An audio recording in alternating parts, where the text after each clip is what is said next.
Hello friends, welcome to study tricks. दोस्तों, इस video में हम देखेंगे रेलवे ग्रुप डी एग्ज़ाम में 1 सितंबर को सेकंड शिफ्ट में जीके और जीएस में कौन कौन से क्वेश्चन पूछे गए थे। दोस्तों, ये सारे ही क्वेश्चन मेमोरी बेस्ड क्वेश्चन हैं और अगर आप नेक्स्ट शिफ्ट या 2-4 दिन में एग्ज़ाम देने जा रहे हैं तो इनसे रिलेटेड ही तैयारी करके जाएँ। आप इस पैटर्न से को समझ लेंगे और इससे रिलेटेड तैयारी करेंगे तो आपको बहुत ज़्यादा हेल्प मिलेगी। दोस्तों, अगर आपको इन क्वेश्चन का PDF लेना है तो टेलीग्राम चैनल को ज्वाइन कर सकते हैं। उसका लिंक आपको डिस्क्रिप्शन बॉक्स में मिल जाएगा। वीडियो खत्म होने के बाद आपको PDF प्रोवाइड करा दिया जाएगा। चलिए स्टार्ट करते हैं और देखते हैं सेकंड शिफ्ट में कौन से क्वेश्चन पूछे गए थे। दोस्तों, पहला क्वेश्चन आपसे पूछा गया था, अवतल दर्पण में वास्तविक प्रतिबिंब कब नहीं बनता है। तो कब नहीं बनता है? जब वस्तु फोकस और ध्रुव के बीच रखी होती है। तो उसका प्रतिबिंब कैसा बनता है? आपको ध्यान रखना है, काल्पनिक और सीधा। तो ये चीज़ आप ध्यान रखेंगे। अगला क्वेश्चन है, राष्ट्रीय महिला आयोग की अध्यक्ष कौन है। तो ये करंट अफेयर से क्वेश्चन पूछा गया था। तो जितने भी इम्पोर्टेंट अपॉइंटमेंट है आप इन सबको पढ़ के जाएँ, इनसे क्वेश्चन आपको देखने को मिल रहा है। तो आपको ध्यान रखना है कौन है ये, रेखा शर्मा। अगला क्वेश्चन आपसे पूछा गया था योजनाओं से, ग्रामीण संपत्ति सर्वेक्षण के लिए कौन सी योजना चलाई गई है। तो इम्पोर्टेंट क्वेश्चन है, कौन सी योजना चलाई गई है? स्वामित्व योजना। तो ये कब चलाई गई थी? तो आप इसको भी ध्यान रख सकते हैं, ये 24 अप्रैल 2020 को। दोस्तों, आप इसे ध्यान रखेंगे, इसकी डेट, इसके रिलेटेड भी आपसे एग्जाम में क्वेश्चन पूछ सकते हैं। अगला क्वेश्चन, प्रोक्यूरेटिक सेल की सब यूनिट कौन सी है। तो इसके अलग अलग आंसर आप स्टूडेंट बता रहे हैं, जिसमें 40 है, 60 है बता रहे हैं, कुछ अलग अलग बता रहे हैं। तो आप देख सकते हैं कौन से ऑप्शन दिए हैं, उसी हिसाब से इसका आंसर टिक किया होगा स्टूडेंट ने। अगला क्वेश्चन देखते हैं। अगला क्वेश्चन पूछा गया था, 20 लाख से कम जनसंख्या वाले राज्यों में पंचायती व्यवस्था कैसी होती है। दोस्तों, कैसी होती है? द्विस्तरीय। तो आपको ध्यान रखना है, पंचायती राज व्यवस्था से बहुत ज़्यादा क्वेश्चन आपको देखने को मिल रहे हैं हर शिफ्ट में। तो इसे आप अच्छे से पढ़ के जाएं और इम्पोर्टेंट जो इससे रिलेटेड आर्टिकल हैं उनको भी आप ध्यान रखें। अगला क्वेश्चन पूछा गया था, 14 बैंकों का राष्ट्रीयकरण कब हुआ था। तो कब हुआ था? 19 जुलाई 1969 को। तो इसमें दोस्तों अलग अलग बदल के क्वेश्चन पूछा गया था। जैसे कि इस शिफ्ट में ये इसकी डेट पूछ ली, किसी में ये पूछा गया किस प्रधानमंत्री के कार्यकाल में हुआ था। तो आपको ध्यान रखना है इंदिरा गांधी के कार्यकाल में। अब पंचवर्षीय योजना से रिलेटेड इसी में पूछ सकते हैं। तो एक ही क्वेश्चन को अलग अलग घुमा के अलग शिफ्टों में पूछा जा रहा है, यानी कि पैटर्न बहुत कम चेंज हो रहा है। तो आपका अगर नेक्स्ट शिफ्ट में या 2-4 दिन में जब भी एग्जाम है तो आप इससे रिलेटेड सारे पॉइंट पढ़ के जाएँ, क्योंकि आपको क्वेश्चन कहीं से भी देखने को मिल सकता है। अगला क्वेश्चन देखते हैं, अल्फ्रेड पार्क में अपने आप को किसने गोली मारी। तो किसने मारी थी? चंद्रशेखर आज़ाद ने। तो आप इसको ध्यान रखना है। अब अल्फ्रेड पार्क के बारे में आपसे पूछ सकते हैं, इसका नया नाम क्या है। तो चंद्रशेखर आज़ाद पार्क है। कहाँ पर है ये? इलाहाबाद यानी कि प्रयागराज में है। तो यही आप देख सकते हैं, 2-4 क्वेश्चन को बदल के 2-4 तरीके से पूछा जा सकता है। अगला क्वेश्चन आपसे पूछा गया था, ताडोबा राष्ट्रीय उद्यान कहाँ पर है। दोस्तों, कहाँ पर है ये? महाराष्ट्र में। तो जितने भी इंपॉर्टेंट राष्ट्रीय उद्यान हैं, वन्यजीव अभ्यारण्य है, तो आप इन सबको पढ़ के जाएँ। टाइगर रिजर्व हों, उनके बारे में अच्छे से पढ़ के जाएँ। उन सब से आपको एग्जाम में क्वेश्चन देखने को मिल रहे हैं। नेक्स्ट क्वेश्चन देखते हैं।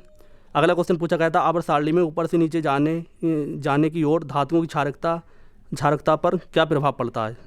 तो क्या पड़ता है? क्षारकता क्या हो जाती? घट जाती है। तो आवर्त सारणी से आपको बहुत ज़्यादा क्वेश्चन देखने को मिल रहे हैं, इसको भी आप अच्छे से पढ़ के जाएँ। अगला क्वेश्चन, ब्लड प्रेशर किस डिवाइस से मेज़र किया जाता मापा जाता है। तो स्पेग्नोमेनोमीटर। तो ये इंपॉर्टेंट डिवाइस से भी आपको क्वेश्चन देखने को मिला है फिजिक्स से। अगला क्वेश्चन, 73वें संविधान संशोधन कब किया गया। तो आप देख सकते हैं पंचायती राज व्यवस्था से आपको 1 से 2 क्वेश्चन हर शिफ्ट में मिल रहे हैं। तो ये कब किया गया था? 24 अप्रैल 1993 को। तो आपके जो ऑप्शन होंगे उस हिसाब से इसका आंसर आपने टिक किया होगा, और जिन्होंने नहीं किया तो इनसे रिलेटेड सारी चीज़ों को याद रखेंगे अगली शिफ्ट में एग्ज़ाम देंगे तो। अगला क्वेश्चन है, जल की कठोरता को कैसे दूर किया जा सकता है। तो अब उसमें ऑप्शन तो मुझे पता नहीं, लेकिन जो बताए जा रहे हैं तो उबालकर हो सकता है, उबालकर ऑप्शन दिया हो, या अलग अलग तरह से ऑप्शन दिए होंगे, तो उस हिसाब से इसका आंसर सही हो जाएगा।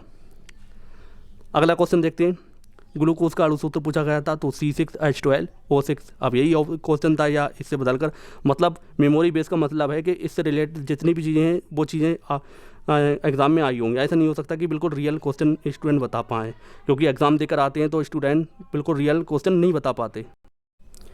तो ये चीज़ आप ध्यान रखेंगे। अगला क्वेश्चन आपसे पूछा गया था, वायुमंडल का रंग कैसा दिखाई देता है। तो इसमें ये होना चाहिए, वायुमंडल का रंग अंतरिक्ष से कैसा दिखाई देता है। तो कैसा दिखाई देता है? काला।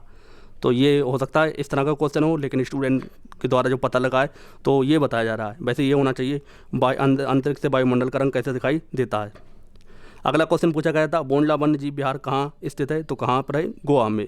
तो इस तरह के क्वेश्चन भी आपको हर शिफ्ट में देखने को मिल रहे हैं। अगला क्वेश्चन आपसे पूछा गया था, टोक्यो ओलंपिक में हॉकी टीम ने कौन सा पदक जीता? तो कौन सा जीता था? ब्रोंज यानी कि कांस्य पदक।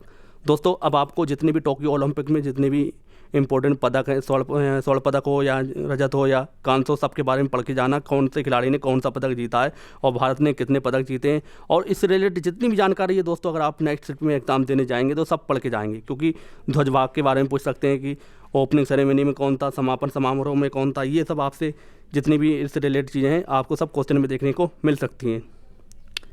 नेक्स्ट क्वेश्चन देखते हैं। अगला क्वेश्चन पूछा गया था, जो निर्वाचित प्रमुख होते हैं वो क्या दर्शाता है? तो इस तरह के ऑप्शन दिए गए थे, समाजवाद, लोकतंत्र, गणतंत्र। तो इस चीज़ को आप ध्यान रखेंगे, तो गणतंत्र हो सकता है इसका आंसर, तो आप ध्यान रखेंगे। एक जाइलम से क्वेश्चन आया था। अब बायोलॉजी में से जितने भी जाइलम है, फिलोएम है, इनके बारे में अच्छे से पढ़ के जाएँ, इनसे हर शिफ्ट में क्वेश्चन देखने को मिल रहा है। एसिड बेस से रिलेटेड क्वेश्चन पूछा गया था। क्वेश्चन तो क्लियर नहीं क्वेश्चन कौन सा आया था, लेकिन आपको ध्यान रखना है एसिड बेस से क्वेश्चन देखने को मिल रहे हैं। कॉनकेव और कैनवास से बता रहे हैं, कॉनकेव और कॉन्वेक्स होता, 2-3 न्यूमेरिकल बताए जा रहे हैं, क्योंकि इनके बहुत ज़्यादा क्वेश्चन आपको देखने को मिल रहे हैं, तो इनके न्यूमेरिकल की भी आप प्रैक्टिस अच्छे से करके जाएं। चलिए नेक्स्ट देखते हैं। ओम के नियम पर आधारित क्वेश्चन पूछे गए थे। अब क्या पूछे गए थे ये नहीं क्लियर हो पाया, लेकिन आपको ध्यान रखना ओम के नियम से हर शिफ्ट में क्वेश्चन पूछे जा रहे हैं। केमिस्ट्री की 2 रिएक्शन पूछी गई थी, तो केमिस्ट्री की रिएक्शन हो या फिर इलेक्ट्रिसिटी से न्यूमेरिकल या फॉर्मूले हो, हर शिफ्ट में क्वेश्चन आपको देखने को ज़रूर मिला है। परमाणु क्रमांक का क्रम बताना, तो ये तो सेकंड शिफ्ट का है, लेकिन इसमें भी बताना कि इसमें भी आया था, लेकिन सॉरी फर्स्ट शिफ्ट का बताया जा रहा है, लेकिन सेकंड शिफ्ट में बताया गया कि सेकंड शिफ्ट में अभी आया था। तो जिसमें भी आया हुआ आपको इन चीज़ों को अच्छे से पढ़ के जाना है। आप देख सकते हैं क्वेश्चन में ज़्यादा उलटफेर या ज़्यादा बदलाव नहीं हो रहा है अभी तक, तो उन चीज़ों को ही अलग अलग तरीके से एग्ज़ाम में पूछा जा रहा है।